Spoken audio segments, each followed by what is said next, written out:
Hey guys, Mac Jeffy here, welcome back to another unboxing video. So today another package has come, so let's see what's inside. Alright, the boulders, and another boulder, where's the runner, and a little people figure. Okay, here it is, my Fisher Price Little People Lifty loader. And yeah, I don't have mixing the mixer yet, but yeah, so yeah, we just put him on the floor so you can see him.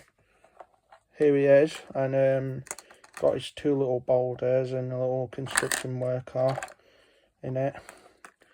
Now it does need batteries, but so yeah, just hold on a minute guys, I'll put some new batteries in them. Right guys, moment of truth. He is now working, so push down and hear him talk.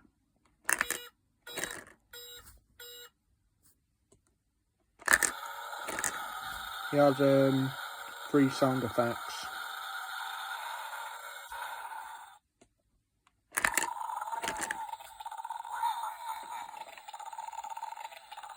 Oh yeah. But yeah. I never expected that the third sound was going to be his engine, but basically what do I call it? I have seen like a video on YouTube where someone was demonstrating the toy along with the Little Movers dump truck, and yeah, really great toy. I really love it. So yeah, thanks for watching and peace.